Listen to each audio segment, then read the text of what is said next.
Hello बच्चों, कैसे हैं आप लोग। उम्मीद है कि आप सब अच्छे होंगे। बच्चों, आज हम क्लास 10th के इतिहास का चैप्टर 3 हिंद चीन में राष्ट्रवादी आंदोलन, इसका पूरा क्वेश्चन आंसर करवाने जा रहे हैं। तो आइए देखते हैं इसका क्वेश्चन आंसर।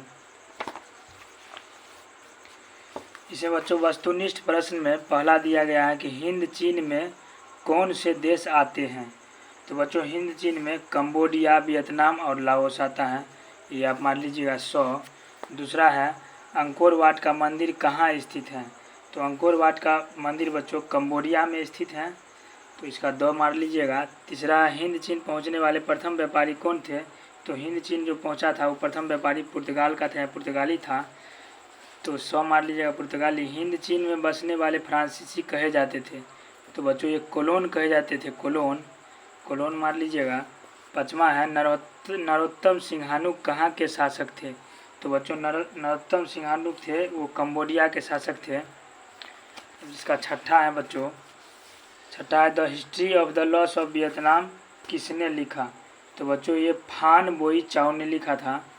सातवां है मार्च 1946 में फ्रांस से वियतनाम के बीच होने वाला समझौता किस नाम से जाना जाता है। तो ये बच्चों हनोई समझौता के नाम से जाना जाता है। आठवां है बच्चों, किस प्रसिद्ध दार्शनिक ने एक अदालत लगाकर अमेरिका को वियतनाम युद्ध के लिए दोषी करार दिया था। तो दोषी करार बच्चों रसेल दिया था, रसेल। नौवां है हिंद चीनी क्षेत्र में अंतिम युद्ध समाप्ति के समय में अमेरिका राष्ट्रपति कौन थे। तो वो निक्सन थे, निक्सन।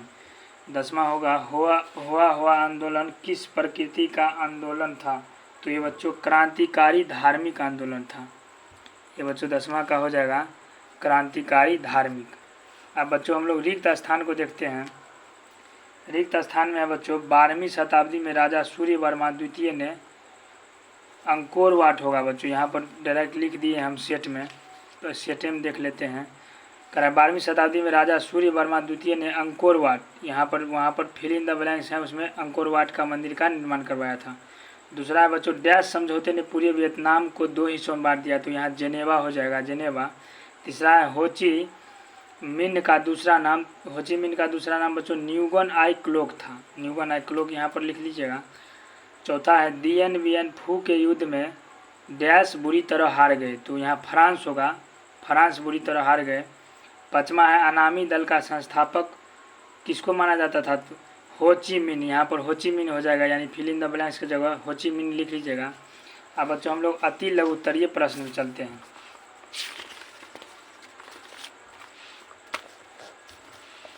अति लघु उत्तरीय प्रश्न में है बच्चों एक तरफा अनुबंध व्यवस्था क्या थी। तो आइए इसको सेट में देखते हैं बच्चों। इस पांचों का हम लोग क्वेश्चन आंसर सेट में देख लेते हैं। यहाँ पर है बच्चों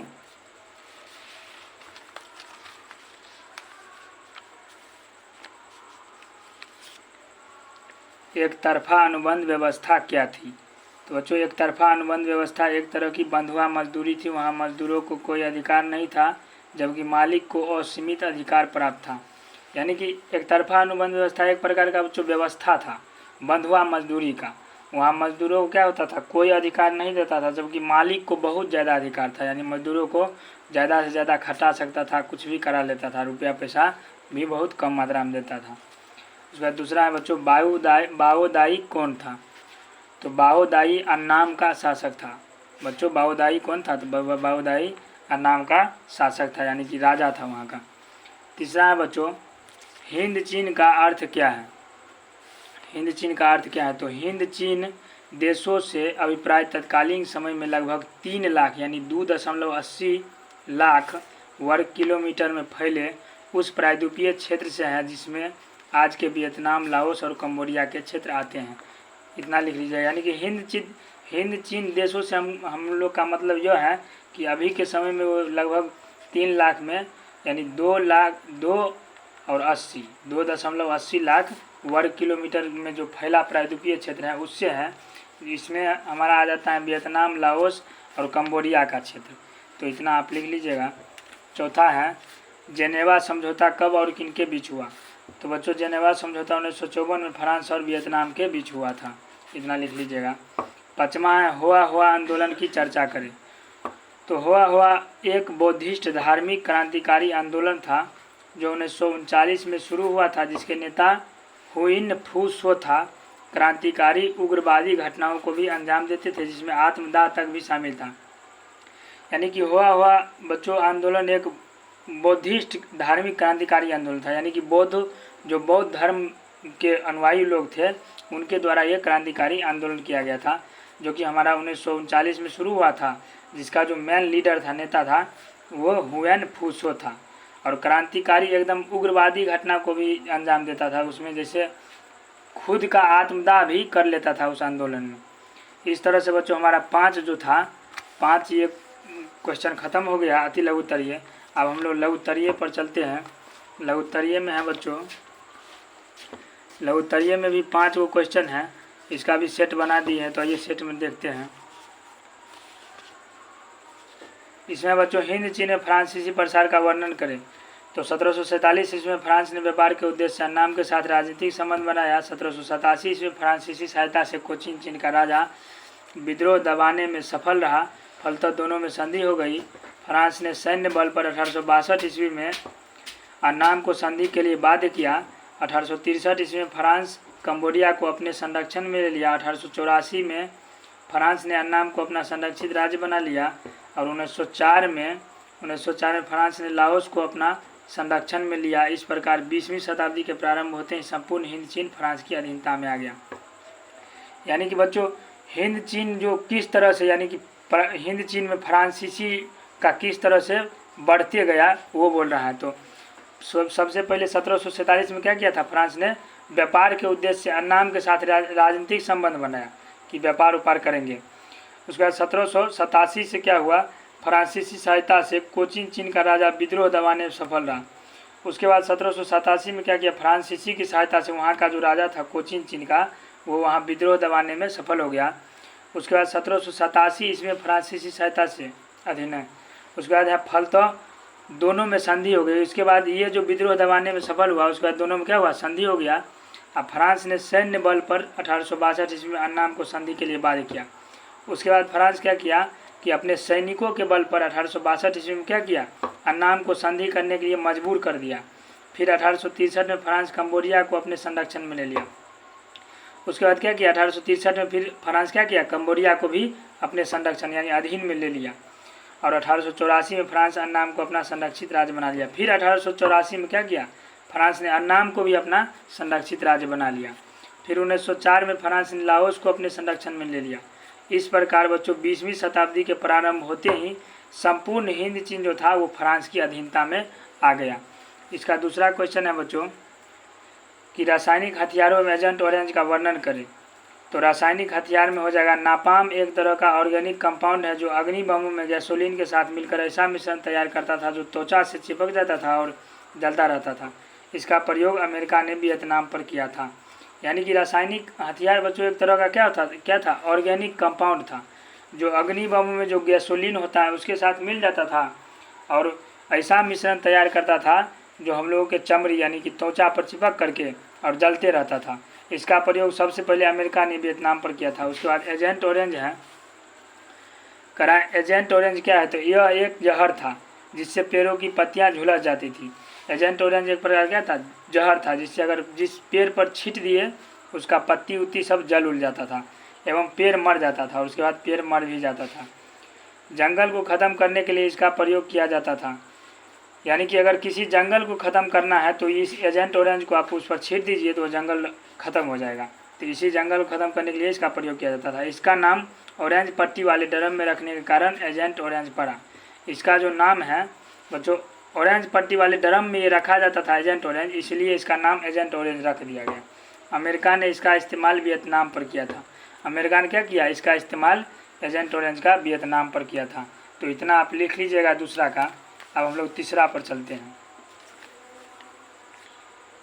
तीसरा में है बच्चों हो ची मिन्ह के विषय में संक्षिप्त में लिखे। तो 1917 ईस्वी में हो ची मिन्ह नामक एक वियतनामी छात्र ने पेरिस में साम्यवादियों का एक गुट बनाया। यानी कि 1917 में क्या किया, हो ची मिन्ह नामक एक हो ची मिन्ह क्या था, वियतनामी छात्र था, उसने पेरिस में साम्यवादियों का एक गुट बनाया। गुट बनाने के बाद 1925 में वियतनामी क्रांति दल का गठन किया। फिर 1925 में क्या किया, वियतनामी क्रांति दल का भी गठन भी कर लिया।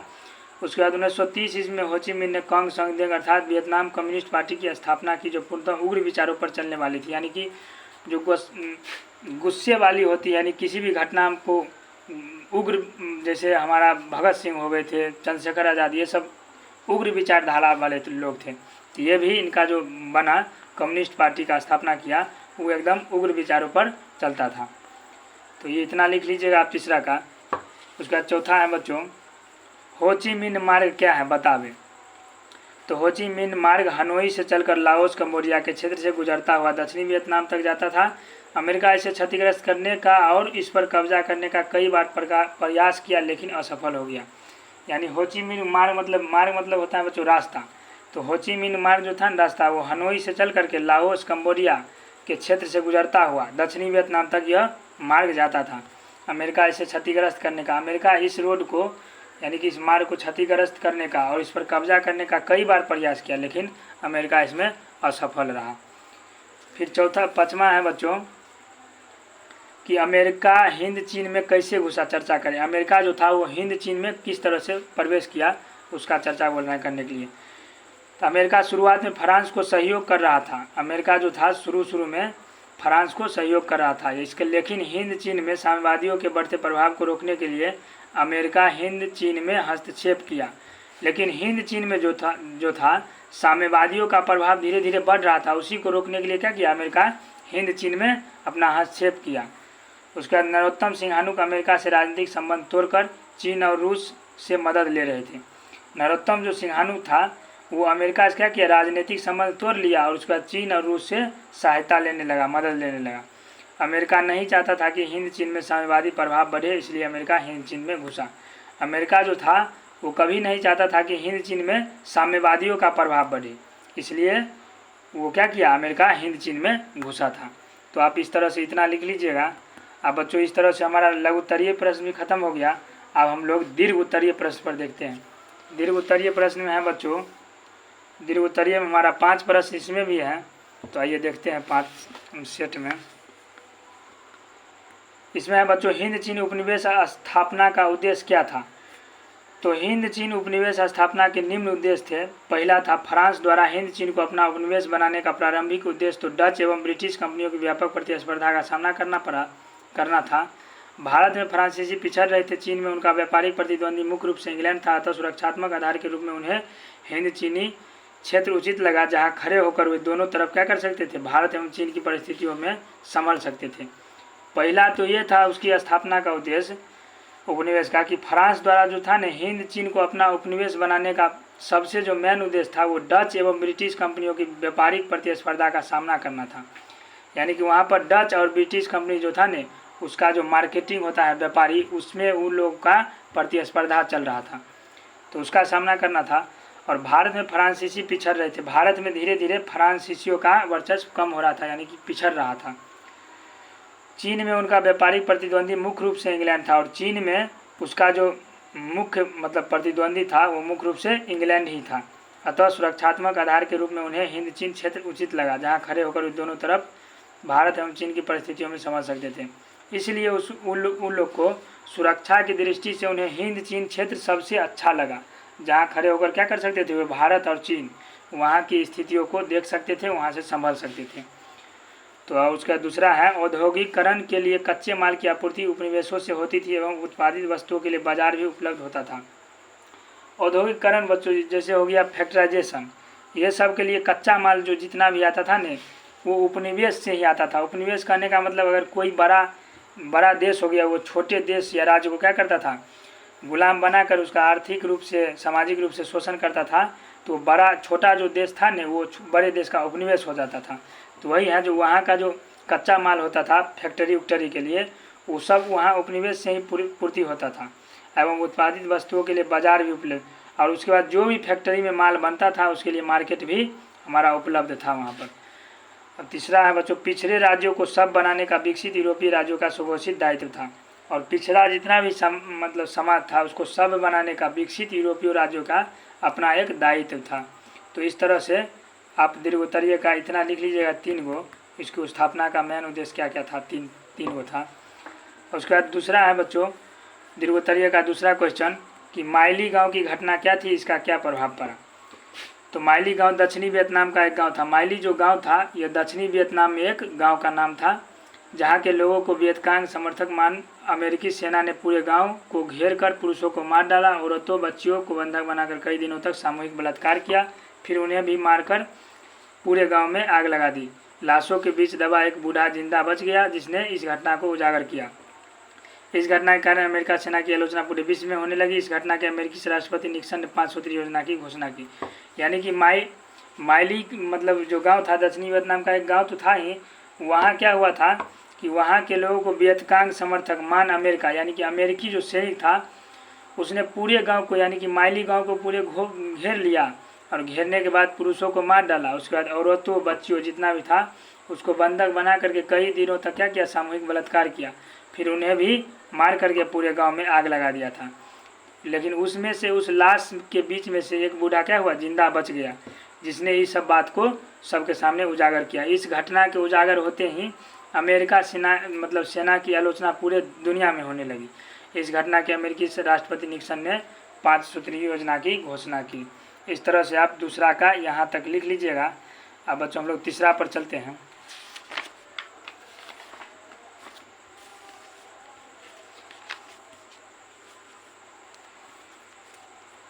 तीसरा है बच्चों, राष्ट्रपति निक्सन के हिंद चीन में शांति के संबंध में 5 सूत्री योजना क्या थी। यानी कि राष्ट्रपति जो निक्सन था वो हिंद चीन में शांति के लिए जो 5 सूत्री योजना निकाला था वो क्या क्या था और इसका क्या प्रभाव पड़ा। तो ये देखते हैं। कहा कि अमेरिका के नए राष्ट्रपति निक्सन ने शांति के लिए 5 सूत्री योजना की घोषणा की। अमेरिका का नया राष्ट्रपति जो था निक्सन, वो शांति के लिए क्या किया, 5 सूत्री योजना का घोषणा किया। पहला था, हिंद चीन की सभी सेना युद्ध बंद कर यथास्थान पर रहे। यानी कि उस टाइम में जो युद्ध चल रहा था हिंद चीन में, निक्सन ने बोला कि हिंद चीन में जितना भी सेना युद्ध लड़ रहा है वो अपना युद्ध बंद करके और जहां है वहीं पर रहे। दूसरा है, युद्ध विराम की देखरेख अंतर्राष्ट्रीय पर्यवेक्षक करेंगे। दूसरा है यानी कि युद्ध जो विराम होगा यानी कि युद्ध रुकेगा उसका जो देखरेख करेगा वो अंतर्राष्ट्रीय पर्यवेक्षक लोग करेंगे। तीसरा है, इस दौरान कोई देश अपनी शक्ति बढ़ाने का प्रयत्न नहीं करेगा। तीसरा था, जब युद्ध रुका रहेगा तो उस दौरान क्या करेगा, कोई भी देश होगा वो अपना शक्ति, सैनिक शक्ति चाहे कुछ भी शक्ति बढ़ाने का प्रयत्न नहीं करेगा। चौथा है, युद्ध विराम के दौरान सभी तरह की लड़ाइयाँ बंद रहेगी। जब युद्ध बंद रहेगा तो उस टाइम में किसी प्रकार का भी छोटा मोटा लड़ाई नहीं होना चाहिए। चौथा ये हो गया। पाँचवा है, युद्ध विराम का अंतिम लक्ष्य समूचे हिंद चीन में संघर्ष का अंत होगा। और पाँचवा था कि युद्ध विराम जब होगा उसका मेन एक ही उद्देश्य है कि समूचे हिंद चीन यानी पूरा हिंद चीन में संघर्ष जो चल रहा था, युद्ध हो रहा था इधर उधर, ये सब क्या होगा, इसका अंत होना चाहिए। इसका प्रभाव देखते हैं। करा हिंद चीन ने इस 5 सूत्री योजना को अस्वीकार कर दिया। निक्सन ने पुनः 8 सूत्री योजना रखी। हिंद चीन जो था ये 5 सूत्री योजना निक्सन जो निकाला इसका क्या किया, इसको अस्वीकार कर दिया, मानने से मना कर दिया। फिर निक्सन ने क्या किया, इसको 8 सूत्री योजना रखा। फिर वियतनामियों ने इसे भी खारिज कर दिया, वियतनामी इसे भी नहीं माना। अमेरिका और वियतनाम के बीच युद्ध जारी रहा। फरवरी 1973 को पेरिस में वियतनाम युद्ध की समाप्ति के समझौते पर हस्ताक्षर हो गया। यानी कि जब अमेरिका और वियतनाम के बीच युद्ध तो उस टाइम में हो ही रहा था, फिर 1973 में क्या हुआ कि पेरिस में वियतनाम युद्ध की समाप्ति के समझौते पर क्या हुआ, हस्ताक्षर हो गया कि हाँ भाई अब युद्ध को समाप्त किया जाए। इस तरह उत्तरी वियतनाम एवं दक्षिणी वियतनाम का 1975 में एकीकरण हो गया। इस तरह से क्या हो गया, वियतनाम यानी कि उत्तरी वियतनाम और दक्षिणी वियतनाम जो था 1975 में धीरे धीरे एक हो गया, यानी एकीकरण उसका हो गया। अब हम लोग चौथा पर देखते हैं बच्चों। करा फ्रांसीसी शोषण के साथ साथ उसके द्वारा किए गए सकारात्मक कार्यों की समीक्षा करें। यानी कि फ्रांसीसी जो था वो शोषण तो करवे किया, उसके साथ साथ जो वो सकारात्मक कार्य किया उसका भी बोल रहा है समीक्षा करने के लिए।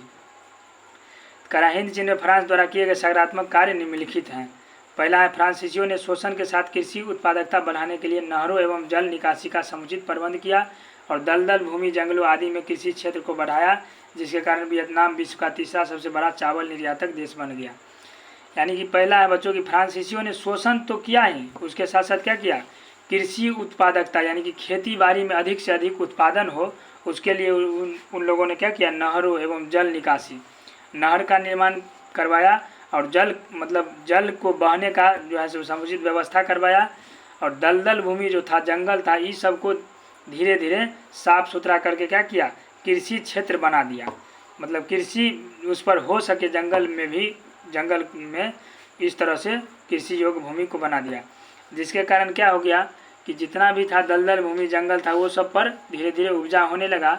उसके कारण वियतनाम विश्व का क्या हुआ, तीसरा सबसे बड़ा चावल निर्यातक देश बन गया। दूसरा इसमें है, फ्रांसीसियों ने उत्तर से दक्षिण हिंद तक विशाल रेल नेटवर्क एवं सड़क का जाल बिछवाया। फ्रांसीसियों ने क्या किया, उत्तर से लेकर दक्षिण तक, हिंद चीन तक विशाल रेल नेटवर्क का, यानी कि रेल मार्ग का निर्माण करवा दिया, जाल बिछवा दिया।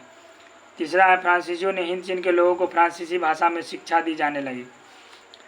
उसके बाद फ्रांसीसियों ने क्या किया, हिंद चीन में जितना भी लोग रह रहा था ने, उस सबको फ्रांसी भाषा में ही शिक्षा देने लगा। इस तरह से चौथा आप इतना लिख लीजिएगा। अब हम लोग पाँचवा चलते हैं, दीर्घोत्तरीय का पाँचवा करा, हिंद चीन में राष्ट्रवाद के विकास का वर्णन कर, यानी कि हिंद चीन में जो राष्ट्रवाद का विकास हुआ वो किस तरह से हुआ, उसका बोल रहा है व्याख्या, यानी वर्णन करने के लिए। तो करा देखो, हिंद चीन में राष्ट्रीयता का विकास निम्न प्रकार से हुआ। पहला है 1930 ईस्वी में फान बोईचाओ ने दुई तान होई नामक क्रांतिकारी संगठन की स्थापना की, जिसके नेता कुआंग थे। फान बोईचाओ ने the history of the loss of Vietnam लिखकर हलचल पैदा कर दी। क्या हुआ कि 1930 में क्या हुआ, फान बोईचाओ ने दुई तान होई नामक एक क्रांतिकारी संगठन, यानी कि फान बोईचाओ जो व्यक्ति था उसने दुई तान होई नामक एक क्रांतिकारी संगठन का स्थापना किया, जिसका जो नेता था वो कुआंग थे। फान बोईचाओ ने the history of the loss of Vietnam पुस्तक लिखा। यह पुस्तक लिखने के बाद एकदम पूरा हलचल पैदा हो गया। उसका दूसरा है राष्ट्रवादी नेता फान चू त्रिन ने राष्ट्रवादी आंदोलन के राजतंत्रीय स्वरूप को गणतांत्रिक बनाने का प्रयास किया। फिर जो राष्ट्रवादी नेता था फान चू त्रिन, उन्होंने राष्ट्रवादी आंदोलन जो हो रहा था राजतंत्रीय स्वरूप के खिलाफ, उसको क्या किया, उसको ख़त्म करने का और गणतंत्रवादी यानी कि लोगों का शासन हो उस तरह से बनाने का उसने प्रयास किया, जनता का शासन हो। तीसरा है, जापान में शिक्षा प्राप्त करने गए छात्र ने फान चू त्रिन के विचारों से प्रभावित होकर वियतनाम कुआन फुक होई नामक संगठन की स्थापना की। जापान में जितना भी शिक्षार्थी था, शिक्षा ग्रहण करने के लिए गया था, वो सब फान चू त्रिन के विचार से क्या हुआ, प्रभावित हो गया उनके विचार से, और वहाँ पर वियतनाम में ही कुआन फुक होई नामक संगठन का वहाँ स्थापना कर दिया। तीसरा तो ये हो गया। चौथा है बच्चों, प्रथम विश्व युद्ध के दौरान हुई जायदातियों के कारण 1914 में ही देशभक्तों ने एक वियतनामी राष्ट्रवादी दल नामक संगठन बनाया। उसके बाद प्रथम जो विश्व युद्ध हुआ था ना, उसी के दौरान जिन पर ज्यादती हुआ था, वो 1914 में देशभक्तों ने क्या किया, वियतनामी राष्ट्रवादी दल नामक एक संगठन बनाया। पाँचवा है, 1917 में हो ची मिन्ह नामक एक वियतनामी छात्र ने पेरिस में ही साम्यवादियों का एक गुट बनाया था।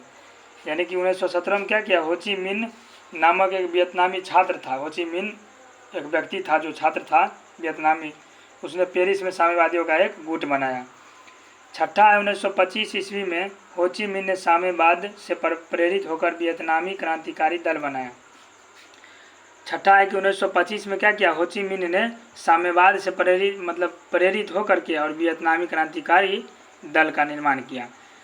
सातवां है, 1930 में वियतनाम के बिखरे राष्ट्रवादी गुटों को एकजुट कर वियतनाम कांग सान देंग की स्थापना की। फिर सातवां में है कि 1930 में वियतनाम का जो बिखरा राष्ट्रवादी गुट सब था, उस सबको एकजुट करके वियतकांग सांग देंग का स्थापना कर दिया। उसके बाद है बच्चों, आठवां है 1930 के दशक की, इसी का है पाँचवां, दीर्घोत्तरीय पाँचवां का आठवां होगा। 1930 के दशक की विश्वव्यापी मंदी ने भी राष्ट्रवाद के विकास में योगदान दिया, क्योंकि हिंद चीन बेरोजगारी बढ़ती जा रही थी। इस स्थिति से परेशान किसान भी साम्यवाद को अपना रहे थे और राष्ट्रवादी आंदोलन जोर पकड़ता जा रहा था। करा है कि 1930 के दशक की जो विश्वव्यापी मंदी थी, उसने भी राष्ट्रवाद के विकास में क्या किया, योगदान किया, क्योंकि मंदी हो रहा था, उससे भुखमरी बेरोजगारी सब बढ़ रहा था, क्योंकि हिंद चीन में बेरोजगारी बढ़ती जा रही थी। यानी कि हिंद और चीन जो जितना भी देश था उसमें बेरोजगारी बढ़ते जा रहा था। इस स्थिति से परेशान होकर किसान भी साम्यवाद को अपना रहे थे और राष्ट्रवादी आंदोलन को जोर पकड़ता जा रहा था। यानी कि इस स्थिति से बेरोजगारी बढ़ेगा, आर्थिक मंदी आएगा। इस स्थिति से किसान तो परेशान होबे करेगा, और किसान जब परेशान हुआ नहीं तो उसने भी साम्यवाद को धीरे धीरे अपनाना शुरू कर दिया, और धीरे धीरे राष्ट्रवादी आंदोलन जोर पकड़ने लगा।